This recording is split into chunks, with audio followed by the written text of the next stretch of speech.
Why are you so on the edge, my two favorite people in here? Why are you so on the edge? Come here.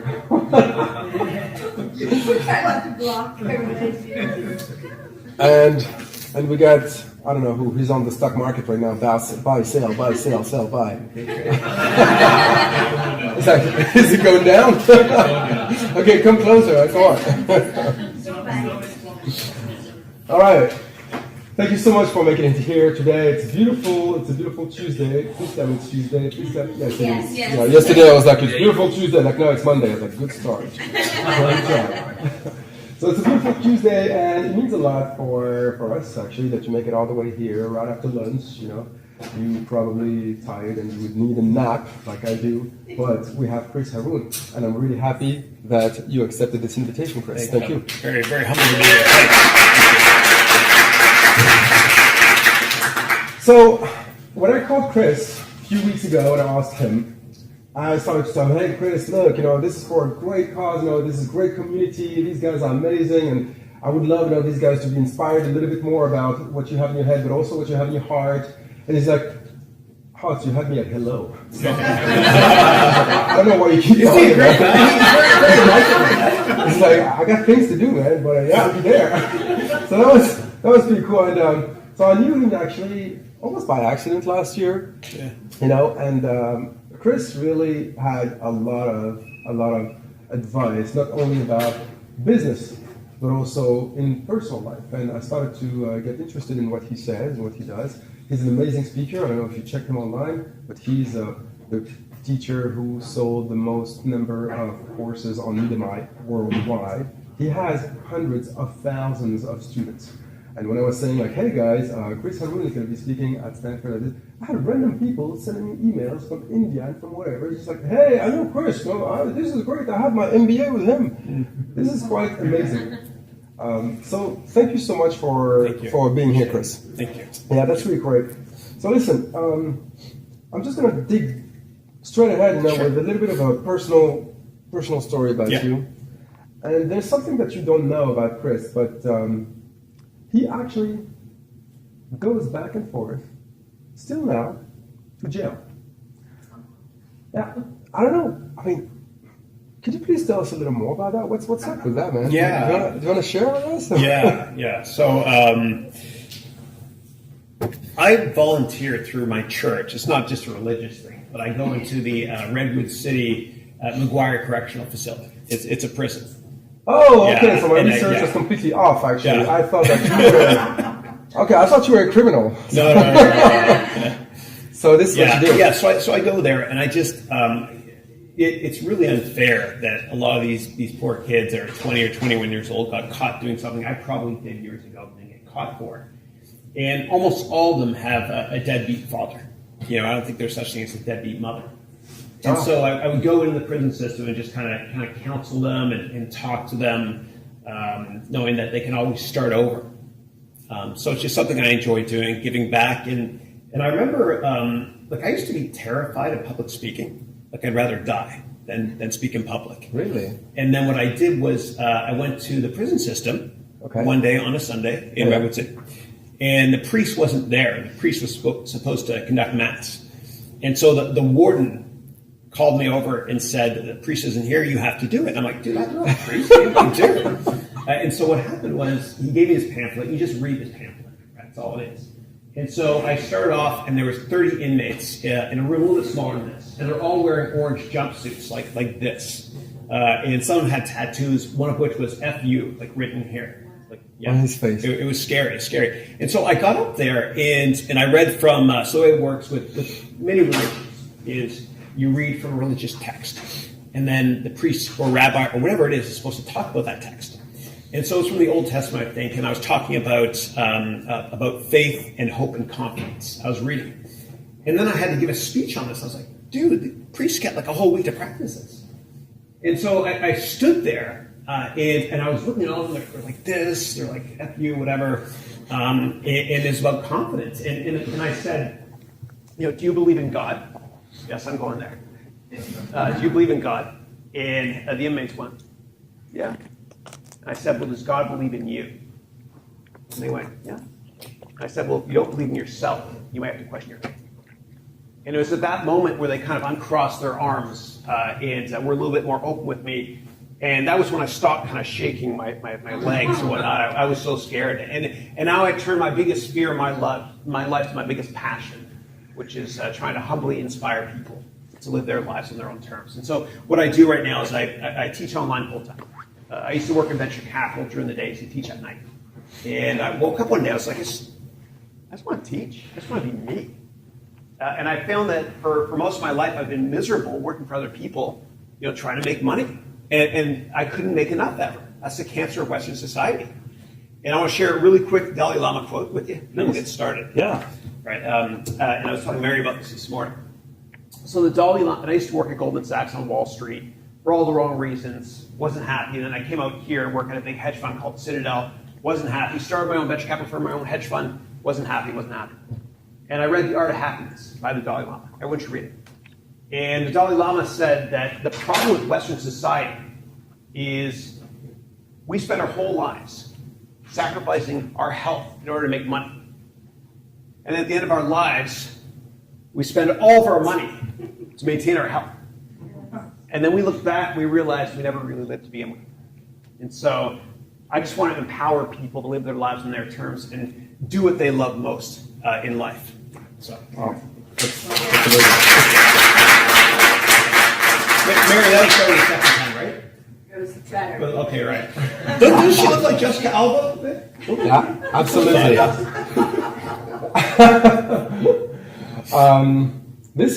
Thank you for sharing this. This is great. And I know that you basically putting your money where your mouth is, because in a few of your videos advertising your courses, I think I might have seen your child or your children getting in the advertisement. The youngest one, yeah. And you can see this connection, within the advertisements, within the ad, that you actually say, hey, I'm going to work, but I'm going to spend good time with my best pal, my child. Yeah. That's really it's fun. And I don't travel. I want to be that dad that's there every night for my kids. Yeah. That's really amazing. There's one other personal fact I want to share with you before we dig into the later stage investments. You are originally Egyptians, but you lived in Canada, so you Canadian too, and now you live in the States, but you spend a lot of time in Cuba. You lived in Cuba. You went to university in Cuba. Yeah. So my father immigrated from Egypt to Canada during the 67 war. Okay. And the story is he bribed a doctor, right, to fail his eye physical for $20, right? Because that war was crazy, whatever. He left. He came to Canada, and he's very successful. He's my hero. I love him to death. I learned everything about business from him. And then I went to undergraduate school in Montreal, and then I went on exchange in Cuba. And how was that time? It was fun. Yeah. I mean, it was Fidel Castro, Cuba at the time, right? But it was amazing. It was amazing, and it felt like America in 1960. Because all the cars were kept in perfect condition. It was great. And the interesting thing was, it was around the time of the Rodney King incident. And I got to know my fellow classmates really well. And one night we had a few too many of the Cuba Libras. And I was telling them about the Rodney King incident. They're like, we know all about that. And I was like, how do you know about that? Right? It's terrible. How do you know about this in Cuba? You don't have TV and everything. And I went over to their houses. And we went up actually to an apartment. And we went up to the roof. And what happened was they pointed at the International Hotel. And on top of all the roofs, they had these little satellite dishes made out of pots and pans. Okay. And they were getting the CNN feed from there. And so that's how they from Florida, yeah. No, directly from the International Hotel on their television. Anyway, it was interesting. I loved it to death. Great country. So cool. If anybody here has not visited Cuba yet, you got to go. It's incredible. Love it. Yeah, full of culture. Well, thank you again for sharing this. All right, nitty-gritty.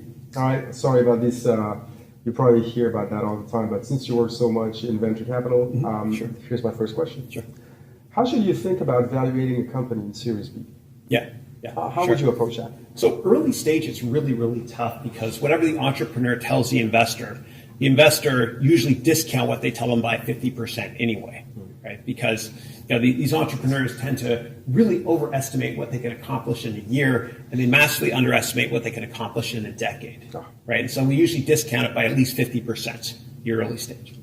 in terms of valuing the company, I look at a couple different things. Early stage, I start off with the size of the total addressable market globally. And then we find out what percent of that market the entrepreneur thinks they'll get longer term. And a lot of times that market doesn't exist. And so, for example, with Google, Google was founded in 98. Okay. The search market wasn't big. Yeah. But what investors did at the time was they value Google based on the markets they're going to disrupt, right? Like the outdoor bulletin board market, radio advertising, television, that sort of thing. So we look at the total addressable market. Later stage is a little bit different. I'm happy to go there as well from a valuation perspective if you want me to. Yeah, please do. Yeah. So when you're looking later stage and you're valuing companies, you have to be cognizant of the fact that investment bankers are going to value your company a certain way and try to market that company to Wall Street through the IPO. And so what happens is you want to value companies based on 3 different methodologies, usually, because one of the 3 methodologies is going to be way, way, way, way off. You don't know which one. And you want to minimize the margin of error by taking the average target price in all 3 methodologies. I see. And those methodologies are as follows. The first one I like to look at, especially for tech companies, is price to revenue. Because a lot of companies that are private, they're not profitable yet. And investors don't want them to be profitable until a couple of years after IPO on a pro forma basis. Happy to go there if you want me to. And so we look at price to revenue. And we compare that to companies in the sector.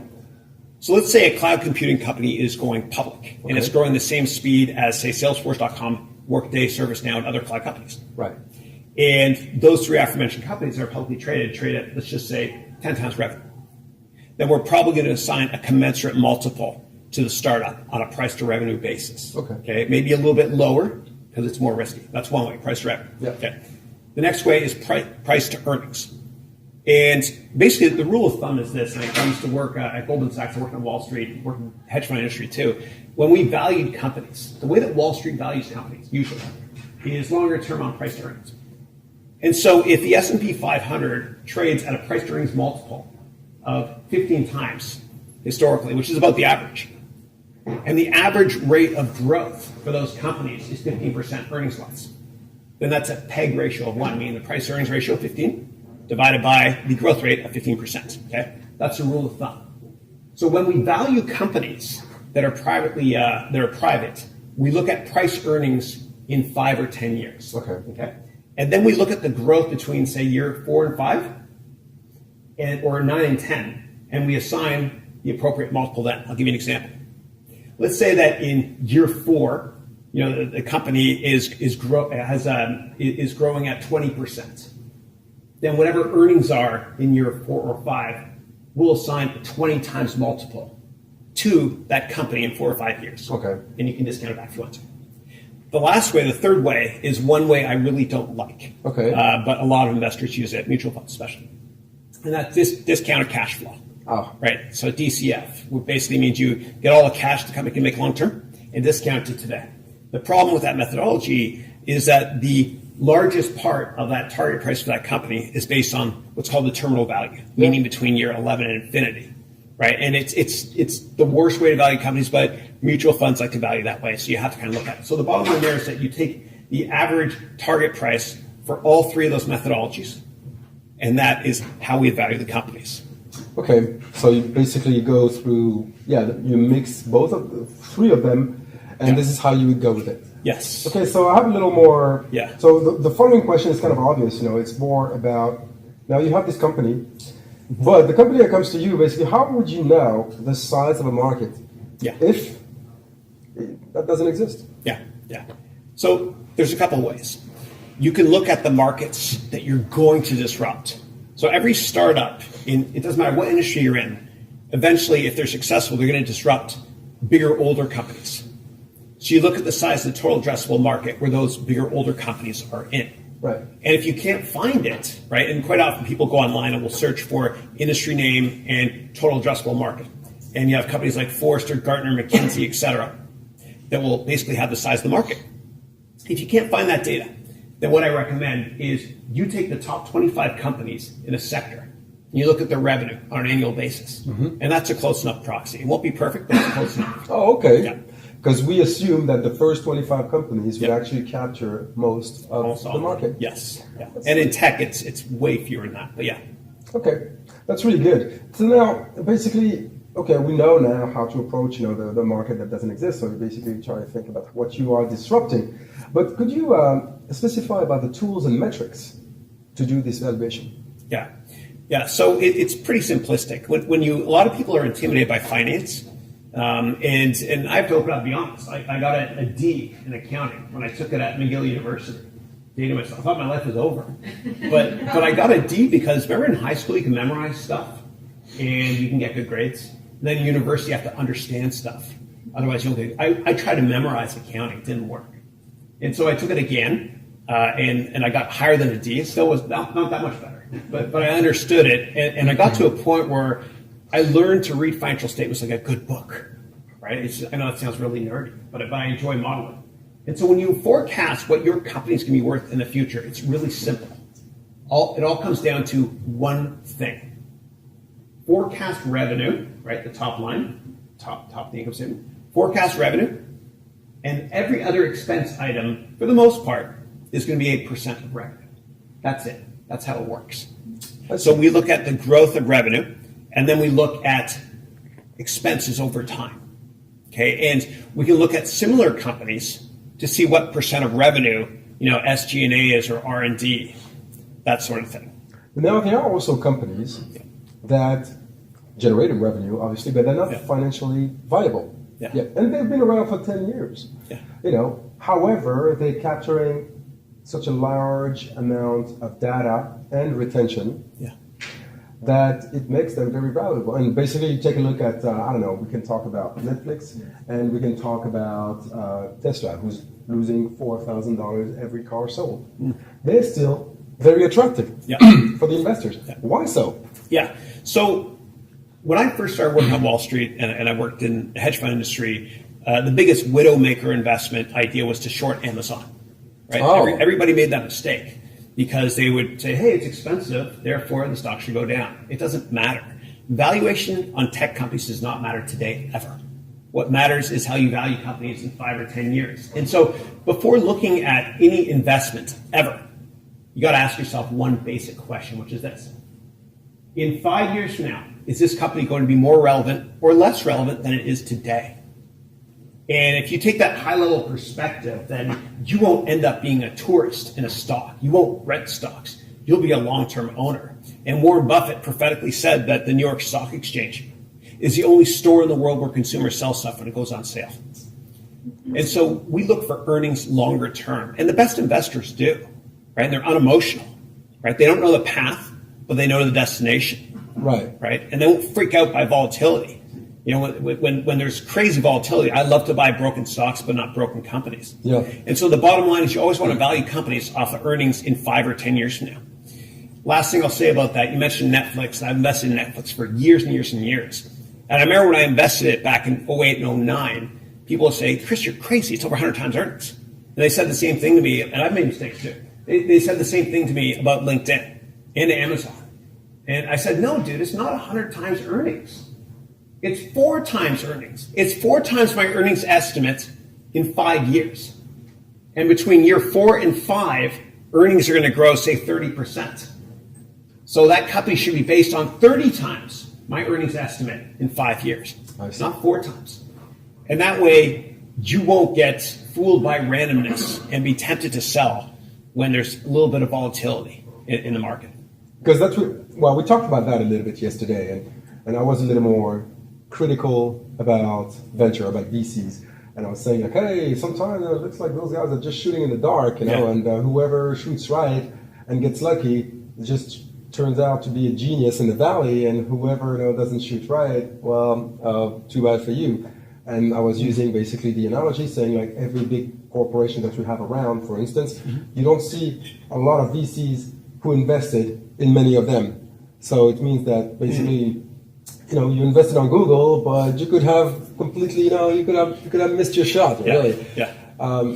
So is that this kind of the same approach in later stage, or is it a little more, I would say, a little more safe in terms of investment? We're going to be talking about the methods, for evaluation and stuff like that, but how would you compare like earlier stage versus later stage in terms of risk and visibility? Am I data driven enough? Do I have enough data to make a decision? Yeah. So Early stage, you're focused almost entirely on the entrepreneur.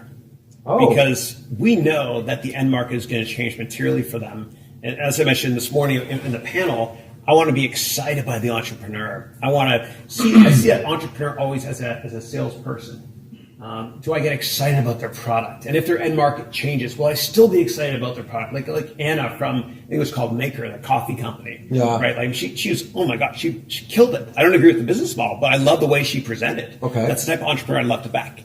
Now, when you look at later stage, of course, you have metrics to look at, right? They have revenue, right? They might have earnings. I hope they don't if it's a tech company because I want them to focus on growing the top line. But we can focus on those metrics. Could you stop on that? And could you elaborate a little more on that? You hope they don't have... Yeah, I don't want them to be profitable. Yeah. So I invest in tech companies. And I'm always looking 5-10 years out post-IPO in terms of valuing the company. Now, Amazon, if they wanted to, Amazon could be trading today at 5 times earnings if they wanted to. If Jeff Bezos fired all the salespeople, shut down R&D completely. But I don't want to be there. I don't want to be there. I want them to invest in growth. And Amazon, just a little side note, is the most important software company that's ever been founded in history because of Amazon Web Services.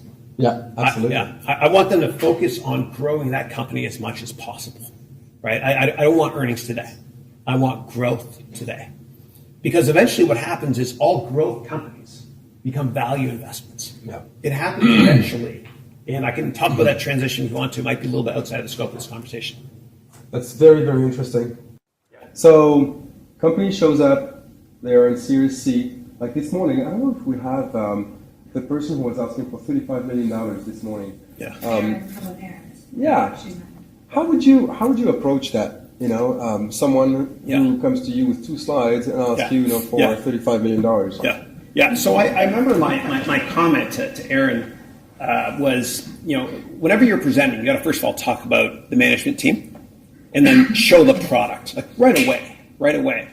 Her management team and her advisors are off the charts. She had some of the earlier employees from Google working with her. Her advisors are amazing. And so if she wants to raise money for a $35 million Series B or whatever it is, what's going to happen is the venture capitalists are going to focus mainly on the quality of the management team. Right? So ideas are commodities, but execution is not. And later stage, it's interesting because what happens is venture capitalists usually hand their company to investment bankers to go public once growth is still positive but slowing. You'll notice that. Growth accelerates when VCs invest money, and the second growth is decelerating, but still positive, of course. Then the investment bankers take it and take it public. That's how you know when to take your company public. I see. Yeah, when growth is slow. This is great. I have one last question. It's a little bit of a weird question, but please feel free to answer the way you want. What is the most misunderstood aspect of valuating a company in a later stage? The most misunderstood aspect of that? I would say just how investors want to see earnings right away. Right? Investors are so short-term focused. Yeah. Right? Like when Warren Buffett invests in a company, he invests with the understanding that the stock market might be closed for 10 years. You got to think really, really long-term and always do your own homework and build out your own financial model. Right? And that way you won't freak out if there's a little bit of ridiculous volatility and the market's getting creamed. You got to think longer term. And don't ever take anyone's advice when it comes to investments. Always do your own research. Even online, I'm seeing a lot with like finance.yahoo.com. There's a lot of sponsored stories. And when you see people interviewed on television, they have a bias. Understand that everybody has a bias. Everybody has a bias, right? And if you give into that, then you won't be confident in your long-term process, and you'll sell the stock if somebody goes on the Squawk Box or wherever it might be on CNBC and tells you why an investment might not be a good investment. Always do your own research and always read the financial materials that are out. In America, you can go to sec.gov and you can read the S1 document, which is their IPO document. You can read the annual report, which is the 10K. The 10Q is the quarterlies. You got to read that stuff because in this country, it's good and bad. There's too many lawyers. But every single risk is disclosed in these financial documents. Always do your own research. Never rely on anybody else. Well, that's a pretty good advice, that's for sure. Now, we talked about it a little bit yesterday, and you like just right now, you are basically telling me that, well, you should make your own research, and basically investors are very short-term focused, right? Do you think big companies at a later stage, obviously, will ever see light if we have an ecosystem of investors that is so short-term focused? Yeah. For instance, we're talking about education, we're talking about medicine, climate change. These are not small problems that could be fixed in 3 years. You're asking for a return on investment in 3 years. What are we talking about? So basically what I see mostly is a lot of investment being thrown at scooters and food delivery and, cool, cute, but, that's not going to solve the problem. Do you think we need another model in terms of later stage to actually tackle the world's biggest problems? Yeah, so it all comes down to the entrepreneur, right? Like Wall Street has bet on Elon Musk. People are so long-term focused with him. Same thing with Jeff Bezos. Same thing with Steve Jobs, God bless, until he passed away. Now, when a founder that is incredibly passionate leaves a company, don't ever invest, because in 99.9% of the time, that company goes into secular decline, and turnarounds do not work in tech. Once a company starts becoming a little less relevant, it's done, unless the founder comes back. And so what happens is this, and it's really unfortunate, but founders, they march to the beat of their own drums, right? They don't care what other people think about them. They're not insecure, never have been. They do what they want to do to grow their company longer term. Jeff Bezos doesn't even get on the Amazon earnings call. He doesn't care, right? Bill Gates didn't care what Wall Street said. He ran his company, Microsoft, the way he wanted to. Steve Jobs too, he had he's been very and it's so sad because the second that a founder leaves a company, innovation dies. So you look at Apple, since Steve Jobs passed away, they haven't done anything innovative. Right? They made a smaller iPad, a bigger iPad, a bigger iPhone, a watch that is not doing well. We know that because they're not telling us how many are selling.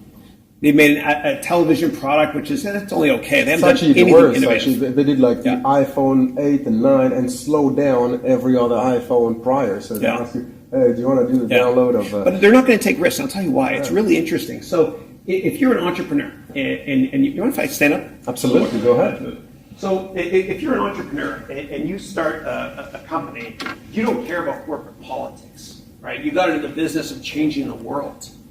Now, if you're an executive at a big company and the founder is no longer there, all you're focused on doing is climbing the corporate ladder. That's all you're focused on.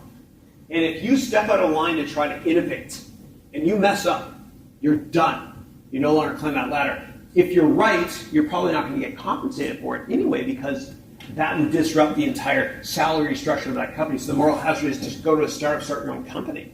Right? And so I've had friends that have worked at Hewlett-Packard, for example. I'm just picking on HP because it's a big company. We're here yesterday, so we can trash talk them now. Okay, great. Here we go. So I had a friend that worked at HP for like 20 years. And he said, Chris, I want to leave. Can you help me with my resume? And I was like, of course I can, buddy. I'm there for you. And so I said, well, what have you learned in the past 20 years? He said, Chris, I've learned one thing that's not a portable skill. I said, what's that? He goes, I've learned how to navigate HP politics. Okay. And so once the founders leave, there's no innovation. And interestingly enough, for years, in the Carly years and a little bit later on at HP, their motto was invent, right? And they really haven't innovated at all, right? And so don't ever invest in a tech company, public or private, where all the founders are gone, because it's going to be going into secular decline eventually, and corporate politics will take over. That's definitely valuable advice. Thank you so much for that. We're going to open it to the audience. Whoever has questions. Oh, I gotta look at this enthusiasm over there. Wow. I have two questions. Sure. But one is just to follow on to that, because a lot of the bigger companies are doing, creating entrepreneurial centers or entrepreneurial centers within the company. Yeah. Like a Lab 126 Yeah. at Amazon.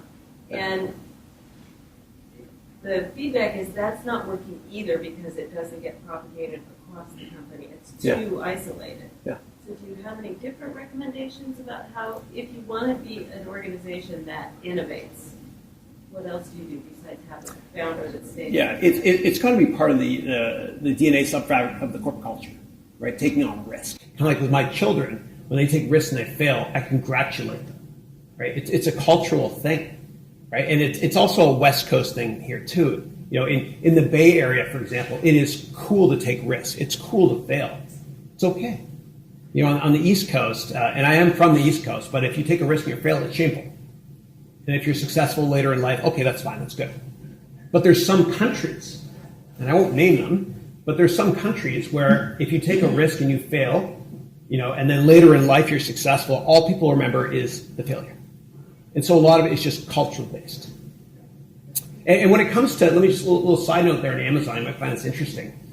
So Amazon and Microsoft are from the great state of Washington. Yeah. And okay, awesome. Now, do you ever wonder why there's not many startups coming out of Microsoft and Amazon? The reason is this. It's not as much cultural. That's part of it there. A little bit different. The reason is because the state of California is the only state in the United States where non-compete contracts are not enforced.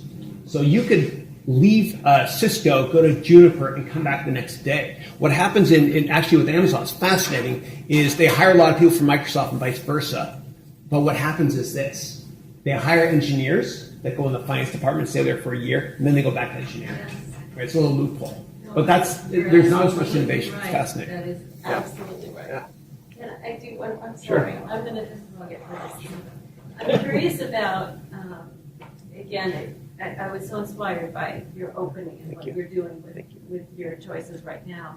As that's obviously what you're choosing to do with your time. Yeah. You're looking at long-term valuation. Yeah. So did you create a unique business model for, I want to teach full-time and I don't want to travel? Yeah. Or what are you doing there that has that work? Yeah. So for me personally, I don't know. Like there's this great quote from Mark Twain where he said the two most important days in your life are number one, the day you're born, and number two, the day you find out why. And I just wanted to live my life on my terms. And I think when people chase money, they lose their dreams and their money. But I think if they chase their dreams and they're cool with failure, please fail a lot, everybody. But if they're cool with failure, you know, their dreams will come true. And accidentally, the money comes later. And one of the big problems, I think, is just general insecurity. And I'll beat myself up here. I want to draw a chart for you. I want you to visualize this. This is fun. All right.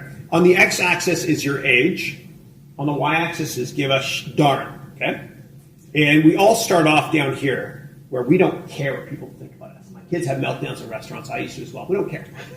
And then when we're older, like I am now, when you get older, you don't care what people think. You don't have confidence problems.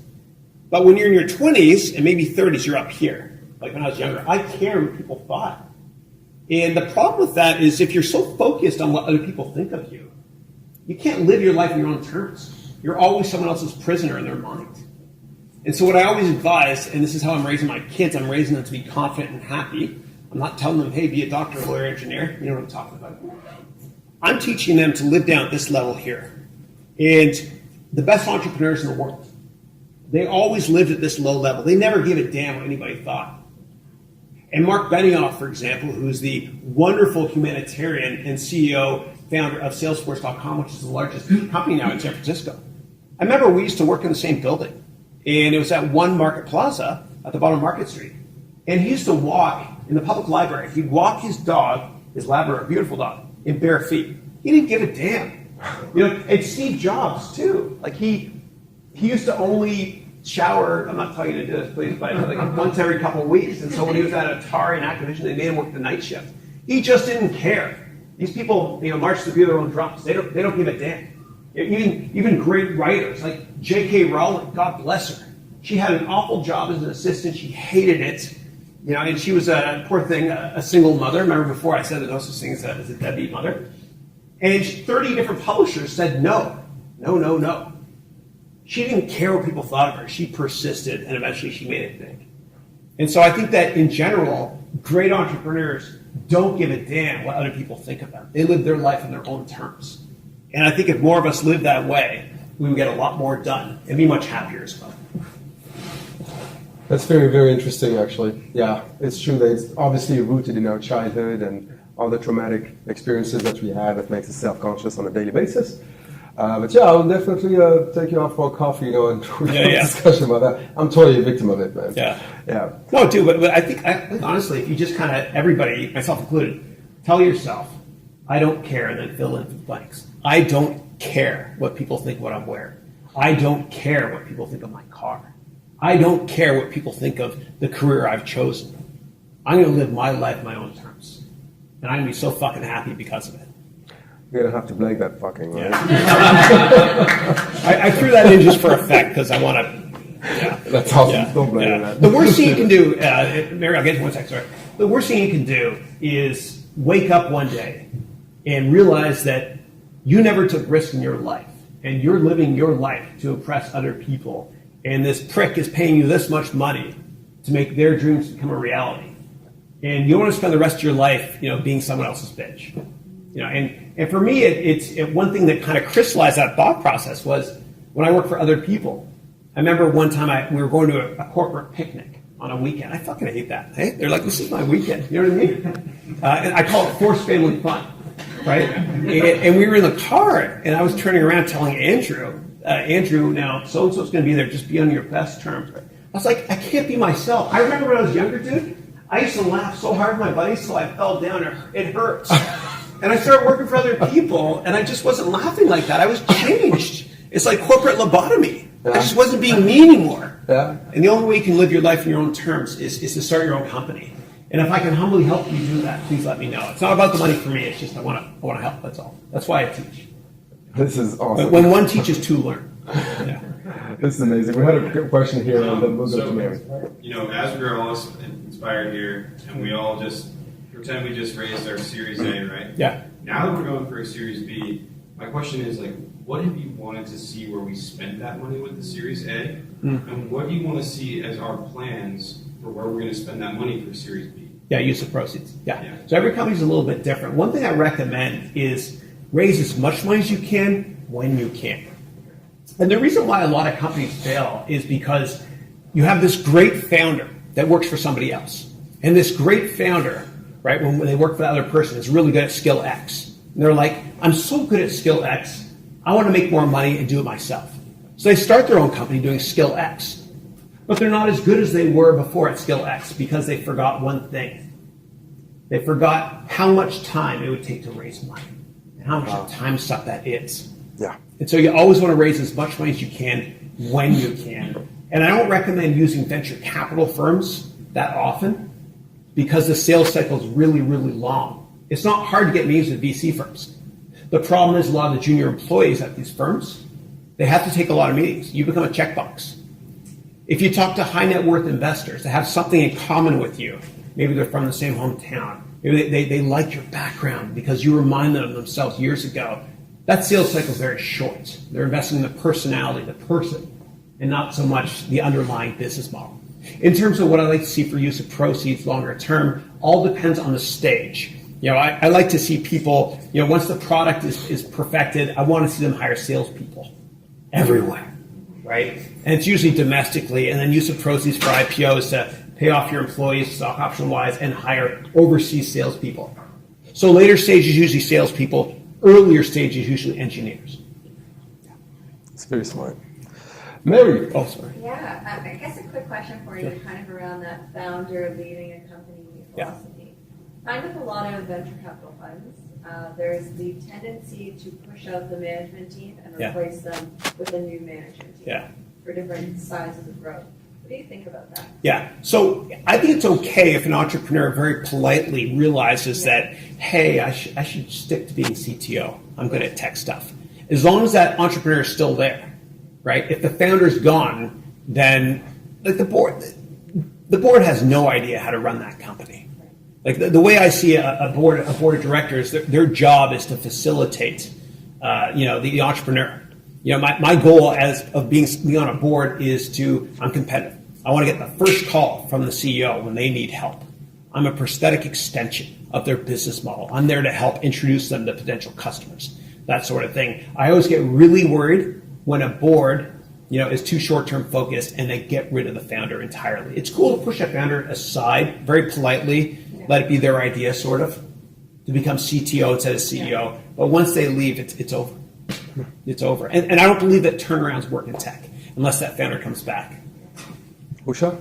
I have a question around, thank you so much. You're so inspiring. Thank you. Hopefully some of this teaching is in the Thanks. online courses. Thanks. And I loved your eight slide idea this morning, by the way. That's brilliant. Less is more. I agree with you. I want some advice around platform businesses. Yeah. For what are valuations look like for platform businesses? Is it not based on number of users you acquire? Is it based on the number of transactions? Is it the value of the transactions?